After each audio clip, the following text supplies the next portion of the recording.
안녕하세요. 책 읽기 좋은 날의 운입니다. 오늘 소개할 책은 계절마다 피는 평범한 꽃들로 엮어낸 찬란한 인간의 역사, 세계사를 바꾼 16가지 꽃 이야기. 지은이는 캐시어 바디, 옴겐이는 이선주, 발행은 현대지성입니다. 인류는 아주 오래전부터 꽃을 통해 의사소통을 해왔습니다. 사랑을 표현하고 애도하는 마음을 전하거나 사과할 때도 꽃을 내밉니다. 전쟁을 기념하거나 반대할 때도, 외교사의 한 장면을 장식할 때도 꽃으로 메시지를 전합니다. 이 책은 꽃에 대해 우리가 평소 보지 못했던 부분, 그냥 지나쳤던 익숙한 삶의 풍경을 보다 자세하고 다른 시각에서 보게 해주고 있습니다. 케임브리지 대학교 문학과 교수인 저자는 80장의 아름다운 사파와 함께 꽃이 그 유약하고 섬세한 이미지와는 달리 전쟁, 외교, 혁명, 투쟁과 연결되었고 각국의 다양한 문학, 미술, 종교, 역사, 신화와 촘촘히 관련되어 있음을 이 책에서 밝힙니다. 계절마다 주위에서 흔히 볼 수 있는 16가지의 꽃으로 사랑과 죽음, 예술과 패션, 종교와 정치, 음식과 영화 등을 자유자재로 넘나들며 이야기를 나눕니다. 혁명의 상징이기도 한 카네이션이 어떻게 어머니 날에 선물하는 꽃이 되었을까? 성병 예방 캠페인에 장미가 등장하게 된 까닭은 17세기 소냐가 총부리 앞에서 국가꽃을 들게 된 사연은 세계 각국의 다양한 역사와 문화, 인간 심리 속에서 꽃이 사람들의 마음을 어떻게 움직여 하는지 보여주는 이 책은 우리의 문화적 신미한도 한 단계 업그레이드 될 것입니다. 자, 그럼 지금부터 잠시 책 속으로 들어가 보겠습니다. 오늘도 책 읽기 좋은 날과 함께 즐거운 시간 되세요. 구독, 좋아요, 알림 설정은 사랑입니다.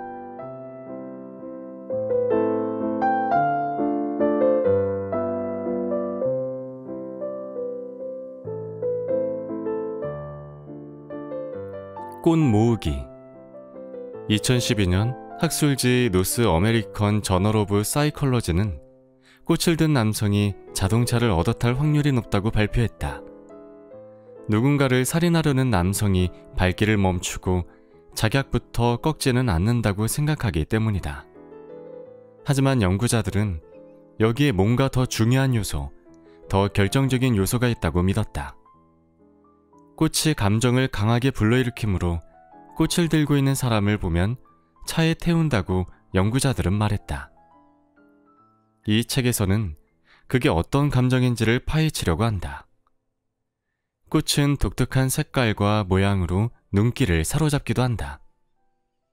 독특한 색깔의 자주군자란 오른쪽, 왼쪽, 위아래가 완벽한 대칭을 이루는 해바라기, 공 모양의 팥꽃, 다기탈리스의 우아한 꽃대에 눈길이 간다. 꽃은 계속해서 우리에게 미학적인 깨달음을 주지만 우리는 이미 교육받은 것을 토대로 꽃을 보기도 한다. D.H. 로렌스는 수선화를 보고 목에 깃털을 달린 새가 횃대에 앉아있는 모습을 떠올렸고, 프레데릭 세이델은 노란색 택시를 보면서 수선화를 떠올렸다. 존 러스키는 잘 훈련된 감수성을 바탕으로 아네모네 다발이 흰 바탕에 주홍빛으로 연주하는 바이올린처럼 섬세하고 우아한 떨림, 다양한 색감을 보여준다라고 선명하게 묘사했다. 뉴욕 현대미술관의 큐레이터이자 시인 제임스 스카일러는 1954년 3월 1일 전날 오후 5시에 감상한 아름다움을 잊지 못했다. 그의 책상 위에 놓인 튤립의 초록색 잎과 분홍색 꽃잎이 맨해튼의 석양을 배경으로 찬란하게 빛나던 모습이었다. 하지만 꽃의 겉모습만 우리를 매혹하는 것은 아니다. 향기에 끌릴 때도 있다. 프랜시스 베이컨은 그 향기를 꽃의 숨결이라고 불렀다. 이웃의 울타리로 넘어가는 제스민 향내, 여름날 맨발에 닿은 백리향에서 훅 덤벼드는 냄새, 들이마시면 아찔해지는 사양장미의 향기. 아쉽게도 꽃을 재배하는 사람들은 대부분 매혹적인 향기를 그리 중요하게 여기지 않는다. 크기와 색깔을 보고 무엇보다 빨리 시들지 않고 운송하기 좋은 꽃을 골라 기른다. 하지만 꽃집에 들어온 손님은 꽃 위로 몸을 기울여 냄새부터 맡으려고 한다고 꽃장수들은 말한다. 시각적, 후각적인 자극을 넘어서 우리는 꽃을 정말 좋아한다. 꽃과 관련된 여러 상징이 오랜 세월에 걸쳐 생기면서 전설, 역사, 속담, 시, 회화와 벽지, 무늬 등 다양한 형태로 우리에게 전해졌기 때문이다. 꽃은 자연뿐 아니라 우리 문화에서도 살아 숨쉬고 있다. 여자아이에게는 릴리, 사프란, 포피, 로즈나 데이지라는 이름을 많이 붙인다. 꽃의 라틴어 학명으로 농담을 할 수도 있다. 소설가 유도라 웰티는 밤에 꽃을 피우는 선인장 애호가 클럽의 회원이었고 그 클럽의 모토는 심각하게 받아들이지 말자, 삶은 너무 신비하다였다. 탄생과 죽음, 그리고 그 사이에 벌어지는 거의 모든 중요한 일을 기념할 때마다 우리는 꽃을 활용한다. 우리의 가장 깊고 오랜 기억 속에 꽃이 있다는 사실은 별로 놀랍지 않다. 공원에서 데이지 화환을 만들고 옆집 튤립을 땄다가 야단을 맞고 해바라기 씨앗을 심은 후 하늘 높이 자라는 모습을 지켜본 기억이 있다. 버지니아 울프는 아네모네에 관한 기억을 떠올린다. 엄마는 기차나 마차에 앉아 있었고 나는 엄마 무릎 위에 있었다. 엄마는 검은색 바탕에 붉은색과 보라색 꽃이 수놓인 드레스를 입고 있었다.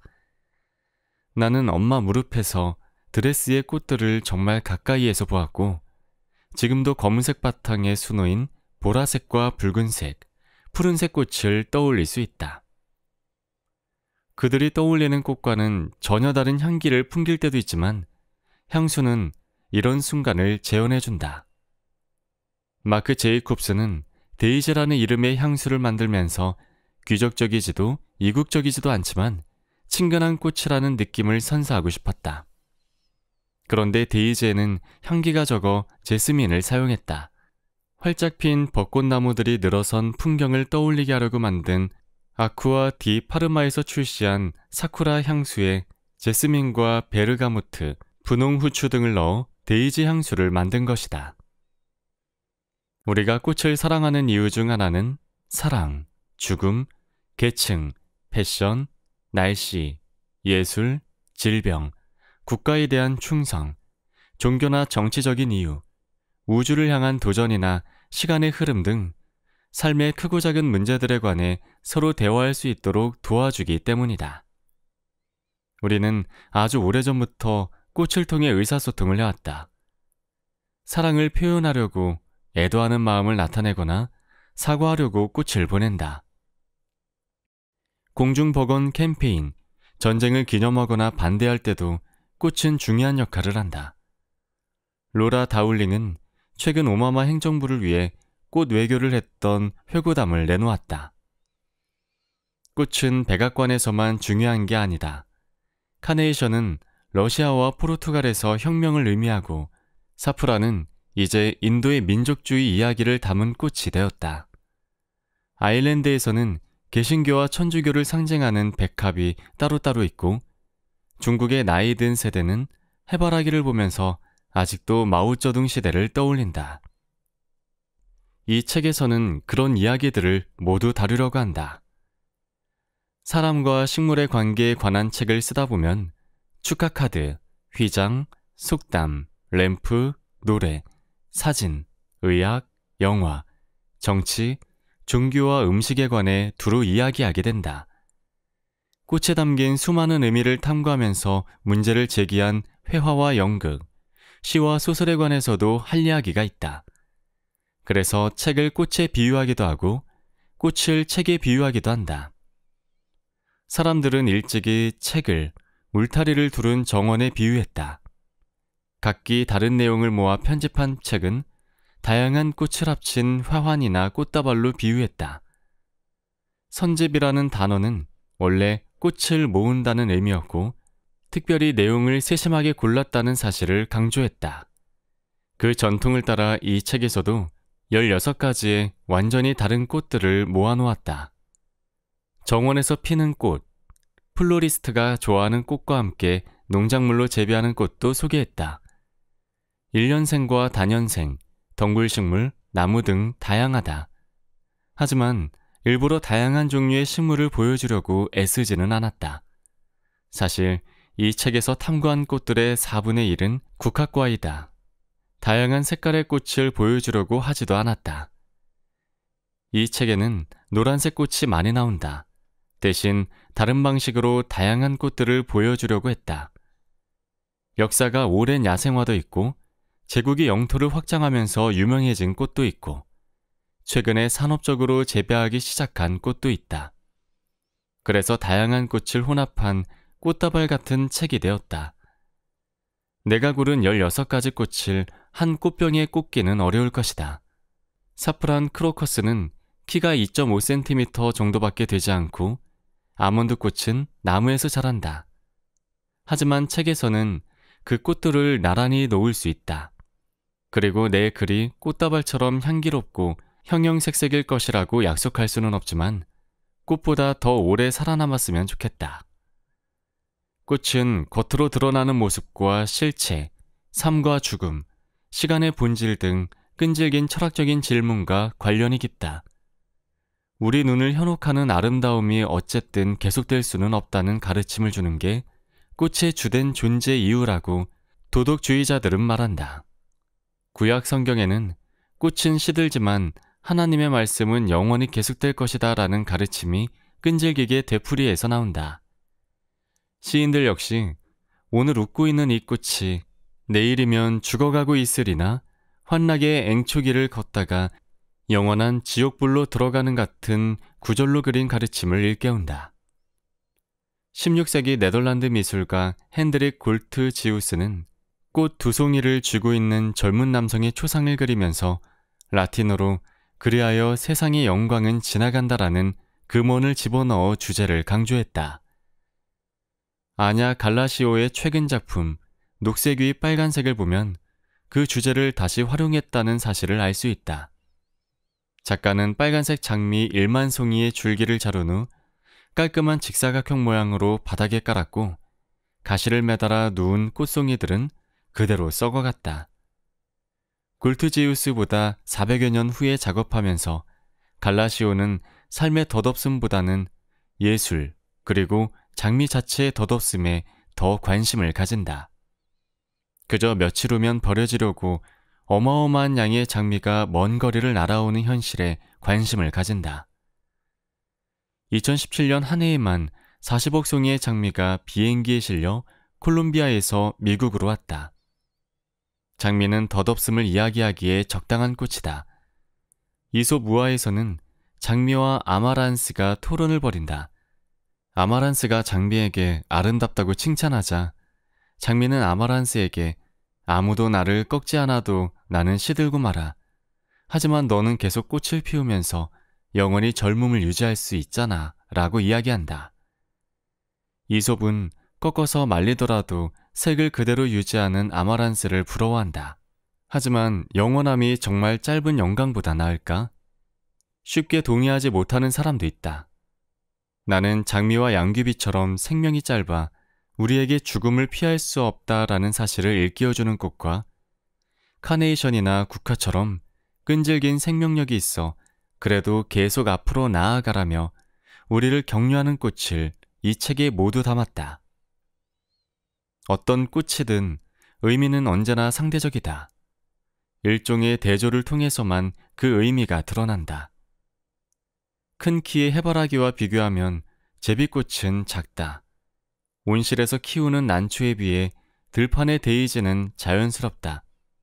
하지만 예쁘게 포장한 장미보다는 난초가 자연스럽다. 외래식물은 한참 시간이 흘러 토박이처럼 되기 전까지는 이국적이다. 해리엇 비처스톤은 소설 톰 아저씨의 오두막에서 짙은색 잎사귀가 달린 아라비아 제스민 등 열대지방의 최고급 꽃들로 가득한 노예 주인 어거스틴 세인트 클레어의 흐드러진 뉴올리언스 정원과 전통적인 노예 오두막 주위에 눈부신 일년생 꽃들이 피어있는 톰 아저씨의 깔끔한 꽃밭을 비교한다. 세인트 클레어의 현란한 장미들은 수많은 꽃 아래에서 겨우 얼굴만 내밀지만 톰 아저씨의 토종 찔레나무는 통나무 더미 위에서 힘차게 뻗어나간다. 스토가 전하려는 메시지는 명확했다. 장미 한 송이에는 어떤 의미가 있고 주황색이 아니라 흰색 백합 한 송이를 보여주는 게 어떤 의미인지 이해하면 도움이 되긴 하지만 오래된 관습일수록 조금 흔들어 놓고 싶은 유혹도 커진다. 5월에 사랑스러운 꽃봉오리만 이야기하는 게 아니라 D.H. 로렌스처럼 해말 갔다가 추하게 시들어가는 꽃 이야기도 할 수 있다. 톰 아저씨의 오두막이 세계적인 베스트셀러가 된 지 7년 후 샤를 보들레르는 시집 악의 꽃을 출판했다. 이 시집에 실린 시에서 보들레르는 아름다운 여름날 아침에 들판을 거닐다가 기절할 뻔했던 애인을 떠올린다. 익숙한 이야기 같다고? 글쎄, 꽃처럼 곰팡이를 피우면서 썩어가는 시체가 햇빛에 드러났기 때문이라는 사실을 알고 나면 으스스해진다. 보들레르는 죽음의 상징을 보고 싶다면 들판에 있다고 말한다. 꽃봉오리를 처녀에 비유하거나 시인 에밀리 디킨슨이 야생화 블루베리, 벌 연인을 맞이하려고 허리띠를 풀었다라고 표현했듯 꽃은 수백 년에 걸쳐 주로 여성에 관한 비유로 쓰였다. 여성의 눈을 제비꽃, 뺨은 백합, 입술은 장미, 허벅지는 연꽃에 비유했다. 18세기에는 야외 식물 채집이 숙녀의 몸과 마음에 모두 도움이 되는 완벽한 운동이라고 생각하기 시작했다. 하지만 정원에서 땅을 파고 나무를 심는 일은 튼튼하고 활동적인 여성에게 맡기는 게 가장 좋았다. 루이자 존스는 1839년에 출간한 최초의 정원 안내서에서 굳이 손을 더럽히겠다고 우기는 숙녀는 높은 화단을 선택하라고 제안했다. 허리를 굽혀 꽃을 돌보기에는 힘에 부치는 여성이 많다는 게 이유였다. 여성은 수동적인 아름다움을 지닌 데다 연약함으로 꽃과 닮았다는 이야기를 수백 년 들었지만 각자의 목적을 위해 꽃이란 수단을 다른 방식으로 활용한 여성도 많았다. 영국 여성들은 수줍어하는 듯 보인다는 제비꽃을 여성 참정권 운동을 상징하는 꽃으로 만들었고 시인 메리앤 무어가 장미에게 내 아름다움은 자산이라기보다 골칫거리이고 가시가 그나마 최고라는 사실을 알라고 가르친 것을 보면 꽃에 관한 기존 관념을 거부하면서 새로운 해석을 제시했음을 알 수 있다. 흑인 예술운동에 참여한 그웬돌린 브룩스는 고개를 빳빳하게 쳐들고 분노하는 꽃을 찬양하는 시를 쓰고 앨리스 워커는 혁명적인 피투니아를 환영하는 시를 썼다. 최근에는 리타 도브가 아무도 의식하지 않으면서 밤새 눈부시게 빛나는 달맞이 꽃에 찬사를 보내며 노래하는 시를 썼고 루피 카우어는 가장 빛나는 삶을 살기로 한 해바라기를 여성은 닮아야 한다는 시를 썼다. 무엇이 삶을 밝게 만들어주냐고 물을 때 꽃이라고 대답하기 쉽다. 사람들은 꽃을 필수품보다는 장식품으로 생각하기 때문이다. 랄프 왈도 에머슨 같은 작가가 한 줄기 아름다움은 세상의 모든 실용품보다 가치 있다고 주장하면서 실용주의자들은 꽃을 먹을 수는 없다고 대답한다. 프랭클린 디 루즈벨트가 1936년 대통령 선거운동 때 꽃은 먹을 수 없다라고 똑같이 말했다. 공화당의 상대 후보 엘프 랜던이 해바라기 주라고 불리는 캔자스 주지사였던 게 주된 이유였다. 미국 유권자들은 루즈벨트와 뉴딜이 자신을 먹여 살릴 수 있다고 확신했으므로 압도적인 표차로 루즈벨트를 재선시켰다. 물론 해바라기는 먹을 수 있다는 게 아이러니다. 사실 우리는 화초의 많은 부분을 먹는다. 이 책에도 꽃의 씨앗, 열매, 줄기와 줄기뿌리, 암술머리로 만든 식품이 등장한다. 꽃이란 사치품을 즐길 수 있느냐가 진짜 문제다. 식량 문제가 해결되기 전까지는 오직 즐거움을 위해 정원을 가꾸는 문화는 인류 역사상 어디에도 없었다. 수천 년에 걸쳐 꽃을 기르는 일은 꽃 재배에 필요한 땅과 일꾼이 있는 부자들만의 호사였다.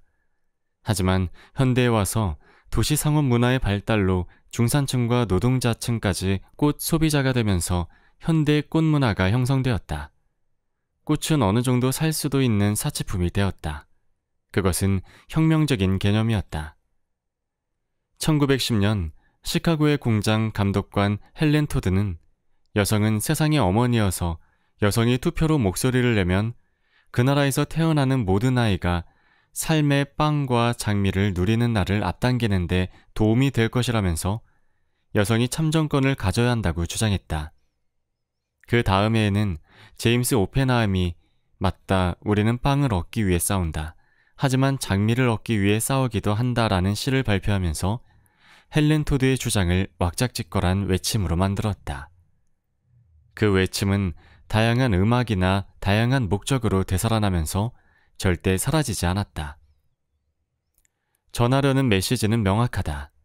인간은 빵이나 장미 혹은 경단이나 벚꽃 혹은 찰스 디킨스의 소설 어려운 시절의 구절처럼 꽃길 걷기와 현실 중 하나만 선택하라는 강요를 받지 말아야 한다. 우리는 둘 다 가질 수 없는가?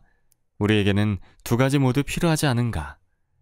2차 세계대전 중 영국 정부는 국민 모두 채소를 기르면서 승리를 위해 농사를 짓자고 설득했지만 정원 가꾸기 관련 매체는 정원을 유지해야 한다고 주장했다. 씨앗을 소개하는 한 카탈로그는 꽃이 지방과 마음을 모두 밝게 만드는데 중요한 역할을 한다는 사실을 일깨웠다. 한년화나 메리골드를 조금 키운다고 많은 공간을 차지하지 않는 데다 꽃을 돌보면서 불안한 마음을 달랠 수 있다는 주장이었다. 이런 주장이 나오기 시작한 때는 그대로 거슬러 올라간다. 이슬람교 창시자 마호메트의 주장이라고 할 때도 있고 그리스인 의사이자 철학자 갈레노스가 주장했다는 말도 있다. 둘 중 한 명이 빵 2덩이가 있다면 그 중 한 덩이는 팔아서 수선화를 사야 한다. 빵은 육체의 식량이고 수선화는 마음의 식량이다 라고 했다는 것이다. 나는 이 책을 사계절로 나누어 구성했다. 주로 영국에서 자란 나에게 익숙한 방식이기 때문이다. 북반구 온대 지역의 자연에서 계절마다 피어나는 친숙한 꽃들을 많이 소개했다. 늦겨울에는 스노드롭이 피고 여름에는 해바라기가 피고 가을에는 국화가 핀다. 하지만 산업화와 도시화가 오랫동안 진행되었기 때문에 자연스러운 계절 변화를 느끼기 어려울 때가 많다. 현대의 꽃 재배 체계에서는 새로운 방식이 폭넓게 도입되고 있다. 19세기 말부터 온실에서 꽃을 재배하면서 국화, 카네이션, 장미와 다른 많은 꽃을 1년 내내 볼 수 있게 되었다. 그 꽃들이 원래는 계절에 따라 피었다는 사실조차 잊어버릴 때가 많다. 게다가 1년 중 어느 때고 배를 사서 먹고 튤립을 살 수 있는 현대도시에서 사는 사람들 사이에는 새로운 문화 전통이 생겨났다. 꽃이 피는 시기보다는 밸런타인데이 장미, 5월 1일 근로자의 날 카네이션처럼 구체적인 기념일과 특정 꽃을 연결해 생각하는 문화말이다. 각각의 꽃이 나타내는 계절이 달라지는 데는 여러 이유가 있다. 예를 들어 초여름에 꽃을 피우는 계양귀비는 1차 세계대전 참전용사를 상징하는 꽃이 되면서 1차 세계대전 종전 기념일이 있는 11월에 다시 피어난다. 게다가 기후변화와 계절에 영향을 끼치면서 사계절로 구성한 이 책이 시대에 뒤떨어져 보일 수도 있겠다는 생각은 든다. 장미. 정중해야 하고 장미를 가져와야 해요. 나는 장미를 잔뜩 안기는 남자와만 데이트해요. 나는 멋진 숙녀를 찾고 있어요. 관심이 있다면 장미를 잔뜩 가져오세요. 어찌된 일일까? 게시물마다 장미 이야기를 하고 있다. 10년 전쯤 인터넷 문화 문외한들에게 여러 잡지가 경고하기 시작했다. 이런 게시물은 실상 장미가 아니라 돈을 요구한다는 것이었다. 장미를 가져와야 한다는 조건은 데이트를 위한 까다로운 요구사항이 아니라 영리 목적의 권유를 금지하는 규제를 피하려고 돈을 장미로 바꾸어서 쓴 문구였다. 그게 아니라도 불쌍한 바람둥이가 꽃에 관해 귀담아 들어야 할 충고는 많다. 밸런타인데이에는 여자친구에게 장미를 주는 게 거의 의무였고 샤넬 넘버5 향수까지 선물하면 더 좋겠지만 첫 데이트에서 장미나 향수를 선물하는 것은 분명 현명한 생각은 아니었다. 장미는 구닥다리일 뿐 아니라 선물하는 사람이 제발 날 좋아해 주세요라고 외치면서 사랑에 굶주려 애원하는 것처럼 보이게 한다고 예절 안내서는 설명했다. 게다가 비현실적인 기대를 만들기까지 한다. 첫 데이트에서 장미를 받은 사람은 저 사람은 뭔가 다른 완벽한 남자일 거야 라고 생각할 수 있다. 그러니 절대 그러지 말아야 한다. 장미가 인간의 성관계를 떠올리게 하지 않았던 때는 찾아보기 어렵다. 성적인 갈망에 관한 중세 우화인 장미 소설부터 르네상스 시대의 현재를 즐겨라 사상까지 오르가즘 분출에 관한 빅토리아 시대의 풍자부터 꽃잎 같은 외음부 모양을 보여주는 해나 윌크스의 1970년대 조각까지 성과 관련 없는 연인과 장미 담론은 사실상 없다. 물론 장미는 사랑과 성 말고도 여러 가지와 관련이 있다. 왕실과 국가를 상징하는 꽃이 되기도 했다. 장미는 또 기독교의 자선, 삶의 덧없음, 행복에 대한 기대, 모든 일이 잘 될 때를 상징하기도 한다. 장미의 세속적인 의미와 영적인 의미가 뒤섞일 때도 많다. 예를 들어 페르시아와 오스만 제국의 나이팅게일과 장미 이야기, 혹은 베아트리체와 신을 함께 찾는 단테의 서사시가 그렇다. 이슬람교에서는 예언자 마호메트가 장미를 통해 이야기를 전달하기도 한다. 이슬람교 신비주의자인 수피교도 시인 루미는 장미의 향기로운 땀이 땅에 떨어져 향수가 되었다고 했다. 그 신비한 장미 이야기는 훗날 동쪽으로 인도까지, 서쪽으로 유럽까지 퍼졌다. 가령 라이너 마이나 릴케는 장미의 예지력과 사랑에 관해 끊임없이 시를 썼고, 윌리엄 게스는 장미가 릴케의 삶을 덩굴처럼 휘감아 올라간다고 묘사한다.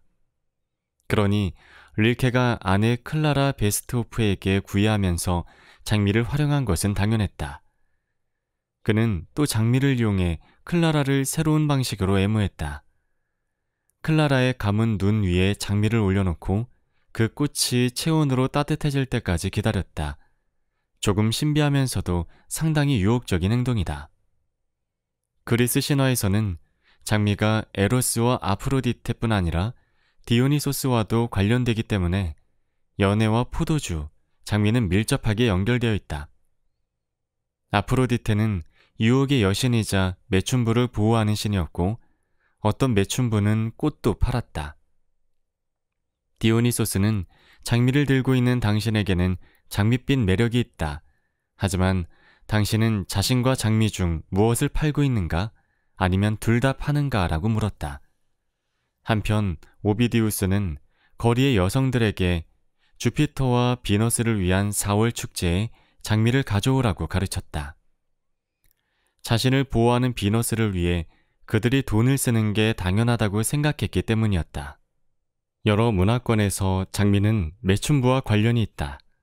엘리자베스 여왕 시대 때 영국에서는 매춘부 찾아가기를 보통 장미꽃 꺾기로 묘사했다. 어떤 도시는 이런 목적으로 장미거리를 지정하기도 했다. 다소 혼란스럽지만 장미 꺾기는 여성의 오줌 누기를 에둘러서 하는 말이기도 했다. 조너선 스위프트는 쑥스러워하는 아가씨가 오줌을 누려고 덤불 뒤로 들어가는 장면을 그렇게 묘사했다. 음란물과 외설적인 농담, 의학 참고서의 은유 중에는 비슷한 표현이 상당히 많다. 1671년 산파에 관해 설명하는 책을 처음 펴낸 영국인 여성 제인 샤프는 꽃, 특히 장미를 이용해서 여성의 출산을 설명했다. 예를 들어 열매를 맺기 때문에 월경을 꽃이라고 부르고 천여막 파열을 꽃잎이 반쯤 떨어진 장미로 비유해서 설명했다. 이런 글이 천연학에 관한 해부학적으로 거의 정확한 설명 옆에 나란히 실렸다는 게 그 책의 매력적인 면이다.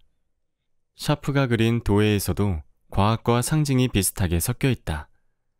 한 도회에서는 임신한 여성의 자궁을 활짝 핀 꽃처럼 열린 상태로, 그리고 외음부는 다른 꽃으로 묘사했다. 모든 꽃에는 생식기가 모여있고 꽃이 보여주는 아름다움은 식물이 번식하기 위해 갖가지 복잡한 방식으로 꽃가루 매개자를 끌어들이는 방법이다. 그 중에서도 특히 장미는 인간의 성욕을 불러일으킬 것 같은 색깔, 질감, 모양을 지니고 있다. 우선 홑꽃 종류에서 이런 특징을 발견할 수 있다. 하지만 수천 년 동안 품종 개량을 통해 복잡한 겹꽃 장비가 만들어지면서 더욱더 여성의 입술, 뺨이나 외음부와 비슷해졌다는 사실을 부인할 수 없다. 마이클 폴런이 지적하듯 남성이 여성의 성을 상상하도록 길렀다는 장미에 관해 이야기할 때 우리가 자연에 관해 말하는지 문화에 관해 말하는지 알 수가 없다. 연애소설과 에로소설의 주인공을 설명할 때도 장미의 일생은 중요한 역할을 한다. 에드먼드 스펜서의 상상 속에서는 꼭 담은 장미 꽃봉오리 같은 처녀의 약속으로 극적인 장면이 시작된다. 그 다음 활짝 핀 향기로운 꽃 같은 열정으로 발전하고 결국 꽃잎이 떨어지면서 사랑이나 사랑하던 사람이 사라지는 장면을 보여준다. 프랑스 초현실주의자 조르주 바타유는 시들어가는 장미를 비유하길 한때 구름까지 데려가 줄 것 같던 줄기에 매달린 채 우스꽝스럽게 죽어가는 진하게 화장한 늙은 과부와 비슷하다고 다소 험악하게 빗댔다. 보들레르의 악의 꽃처럼 바타유도 장밋빛 명성에 흠집을 내겠다고 결심했고, 장미의 아름답고 천사 같은 순수함은 금방 시들고 수술의 취약한 모습만 드러난다고 지적했다. 바타유의 손에서 장미의 소설은 희비극이 된다. 외설이었다가 이상을 추구했다가 곧장 외설로 돌아간다. 바타유의 역겨움과 따분함에 관한 이야기에서는 식물의 가시가 중요하지 않다. 하지만 가시 없는 장미인 성모 마리아를 중심으로 전개되는 기독교 문화 맥락에서는 가시가 중요한 역할을 한다. 고통을 주는 가시 때문에 피 흘리는 상처가 생기지만 그 상처는 신의 은총을 받아 아름다운 꽃으로 바뀐다. 그러면서 물질적인 면보다 믿음이 우리를 비참한 상태에서 구원한다는 사실을 강조한다. 그래서 장미는 순교자와 기적의 꽃이 되었다. 이는 이슬람과 기독교 문헌을 관통하는 주제이자 현대 와서 장미가 사회주의 상징으로 채택된 이유이기도 하다.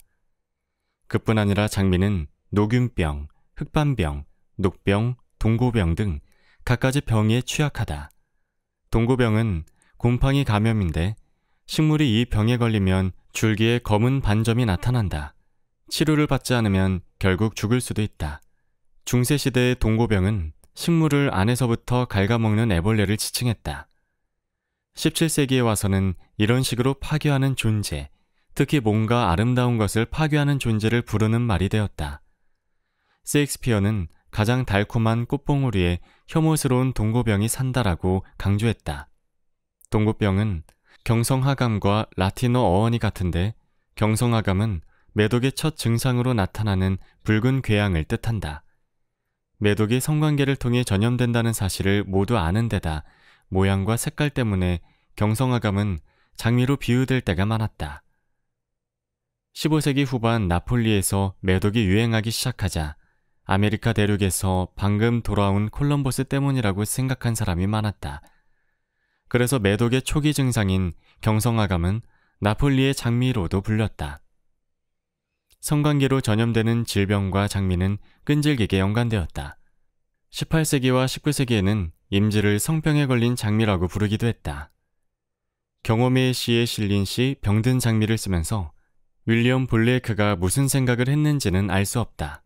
하지만 보이지 않는 벌레가 진홍색 기쁨이 넘치는 장미 침대로 기어들어간다는 구절의 의미를 다양하게 유추해보자면 보이지 않는 벌레를 매독이나 임질로 해석할 수도 있다. 한편 1960년대 말에는 베트남과 대만 여성이 미국 병사들로부터 사이공 장미가 전염될까봐 걱정했다. 이런 역사가 짧지 않기에 장미는 질병 예방 캠페인에 자주 등장하는 상징이 되었고, 에이즈 바이러스가 한창 유행할 때는 특히 더 그랬다. 홍콩 병원에는 베트남 장미에 걸리셨군요. 콘돔을 사용하세요. 다음번에는 운이 그렇게 좋지 않을 수 있어요. 라고 직설적으로 경고하는 에이즈 관련 단체 에이즈 컨선이 4건 포스터가 걸려 있었다. 독일에서는 꽃처럼 말린 콘돔 사진과 괴테이시 들장미 중 압구절인 한 소년이 보았네라는 글귀가 실린 포스터로 똑같은 메시지를 전하는 함께하자 캠페인을 펼쳤다. 주로 성적인 유혹과 위험성을 이야기하는 시 들장미를 선택한 일은 적절했다. 소년이 그 작은 들장미를 꺾겠다고 말하자 장미는 그 소년을 찔러서 자신을 절대 잊지 못하도록 하겠다고 대답한다. 하지만 소년은 듣지 않고 에이즈 전염에 관한 비유는 여기에서 끝나는 것 같다. 시에서는 찌르는 장미만 고통을 받고 장미를 꺾은 소년은 멀쩡한 것 같다. 때때로 이 모든 상징이 좀 지나칠 수도 있었다.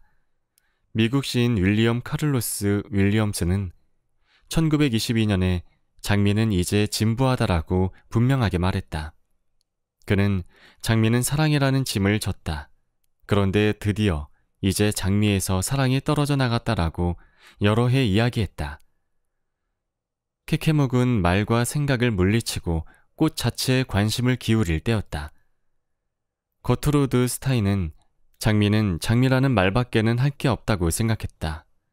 그렇게 하면서 영시에서 100년 만에 처음으로 장미를 빨갛게 만들었다고 생각했다. 장미는 다시 빨갛게 되었다. 그리고 다시 읽혔다. 장미의 현대화는 시적인 자부심을 포기한다는 의미가 아니라 그저 새로워진다는 뜻이다. 빅토리아 시대의 정서적인 관습은 근대와 현대의 감성에 많은 영향을 끼쳤다. 19세기는 꽃의 시대였다. 꽃을 전시하고 원예 단체를 만들고 생화로 꽃다발을 만들고 드라이 플라워를 만들고 꽃을 가슴에 달고 꽃무늬 옷과 커튼, 벽지와 그릇을 만들고 여자아이에게는 데이지, 릴리, 아이리스, 바이올렛이나 로즈라는 이름을 붙이는 시대였다. 장밋빛 뺨과 장밋빛 입술의 아가씨에게 구애하는 남자들에 관한 시가 등장한 시대이고, 꽃 사전에는 빨간색 장미, 짙은 빨간색 장미, 잎이 있거나 없는 장미, 꽃봉오리, 벌어진 꽃봉오리 하나 혹은 둘, 머리를 위로 쳐든 꽃봉오리와 수그린 꽃봉오리 사이에는 어떤 미미한 차이가 있는지를 장황하게 늘어놓던 시대였다. 그런데 그 모든 게 사라져야 했다. 상징을 너무 많이 붙인 장미는 이제 꽃무늬 천, 레이스 깔개, 의자 덮개, 응접실의 칙칙한 화분처럼 어색하고 부담스럽다. 버지니아 울프는 특히 빅토리아 시대와 완전히 단절했다는 사실을 보여주기로 결심했다. 그러려면 자부심이 강한 장미의 본성을 인정해야 했다. 울프는 왜 장미가 열정을 상징하고 축제를 장식하고 관에 눕게 되었는지 너무 이상하다고 생각했다. 울프는 장미가 어떻게 오후 내내 땅에 조용하고 굳건하게 서 있는지 관찰하기 위해 실제로 장미를 샅샅이 살펴보겠다고 약속했다. 그리고 얼마 지나지 않아 장미의 상징이 슬금슬금 되살아났다. 울프의 장미는 그냥 서 있는 게 아니었다. 블룸즈버리 그룹의 진짜 회원처럼 침착한 태도로 완벽하게 품위 있고 흠잡을 데 없이 꼿꼿하게 서 있었다. 물론 여성이든 장미든 여러 방식으로 현대화된다. 역설적이지만 가장 현대적인 장미인 하이브리드 타이가 가장 무시당했다. 마이클 폴러는 우연의 일치지만 영국의 2차 선거법 개정으로 중산층 남자가 선거법을 가지게 된 1867년에 하이브리드 타이가 처음 생산되었다는 사실을 지적한다. 블룸즈버리 그룹의 눈에는 잎사귀에 윤기가 흐르고 병에 잘 걸리지 않는 하이브리드 타이가 잘 배우고 잘 차려입고 고분고분한 멋쟁이 여성처럼 깔끔해 보였다. 하지만 바로 그 이후로 부르주아처럼 지루해 보이기도 했다. 울프의 연인 비타 색빌 웨스트처럼 안목 있는 정원 디자이너는 하이브리드 타이가 화단의 제라늄처럼 진부하게 밝은 장미라는 점을 알았다. 반면 말매정에 있는 조제핀 왕비 정원의 주인공이었던 센티폴리아, 부르봉, 이끼 장미처럼 18세기와 19세기 초에 재배된 크고 이리저리 뻗어나가고 향이 짙은 품종뿐 아니라 최초의 정원용 장미인 갈리카, 다마스크 장미까지 옛 장미가 더 멋지고 현대적으로 보였다.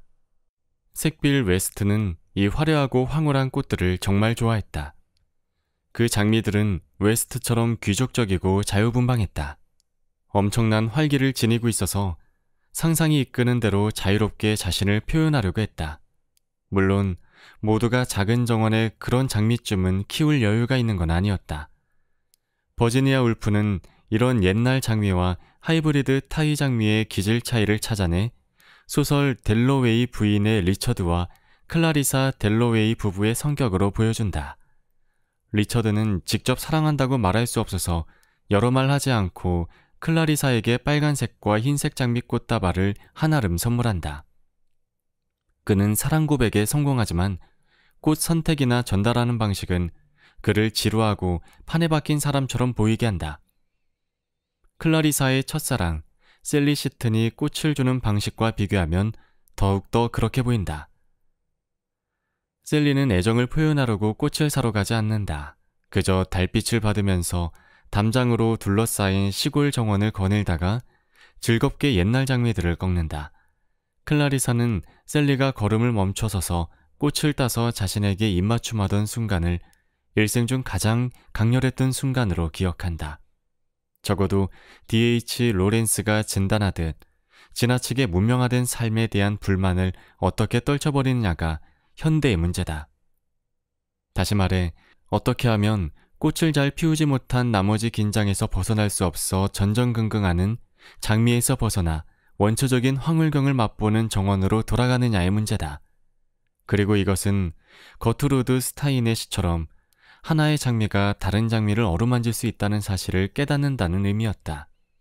아니면 놀랍도록 중성적인 무용수 바칠라프 나진스키가 장미의 정령을 공연하면서 보여주었듯 자신을 스스로 애무하는 데까지 가는 것이다.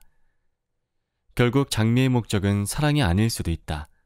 장미는 가시가 많고 부패하기 쉽고 구식이고 지긋지긋할 정도로 진부할 수 있고 장미를 선물하면 절박하게 애정을 갈구하는 것처럼 보일 수도 있다. 하지만 어쩌라고? 대부분 사람은 사랑 고백에 도움이 될 수 있다면 뭐든 찾는다.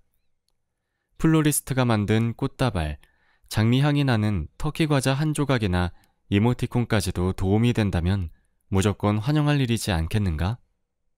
하지만 나는 마지막으로 장준의 이야기를 하려고 한다. 가톨릭 교육을 받으면서 성장한 준에는 고통이 아름다움으로 승화한다는 장미의 기적을 굳게 믿었다. 그는 으깨진 손톱을 보면서 검은 꽃을 떠올린다. 수갑을 차고 걸어가는 살인자의 수갑이 갑자기 하얀 장미 화환으로 바뀐다. 죄수의 방귀 냄새가 섞인 악취를 맡으면서 장미꽃이 피는 고결한 정원에 있다고 느낀다. 준의 유일한 영화 사랑의 창가는 그의 다른 작품들처럼 교도소를 배경으로 다른 이들과 연결되려고 애쓰는 외톨이들의 노력을 탐구한다. 그들은 할 수 있는 일을 한다. 한 사람이 벽에서 구멍을 찾아내 그 구멍 사이로 빨대를 집어넣는다. 그리고 옆 감방 사람이 마실 수 있도록 담배 연기를 불어넣는다. 하지만 그 영화가 반복해서 보여주는 사랑의 매개체는 두 감방 사이에서 좌우로 흔들리는 줄에 매달린 작은 꽃다발이다. 남자들은 보이지 않는다. 단지 감방 창문 밖으로 뻗은 그들의 팔만 보인다. 줄은 너무 짧아서 꽃다발을 전해주지 못할 것 같다. 하지만 영화가 끝나기 직전 드디어 오른쪽 팔이 그 꽃다발을 움켜잡는다. 그렇게 사랑의 창가는 완성된다.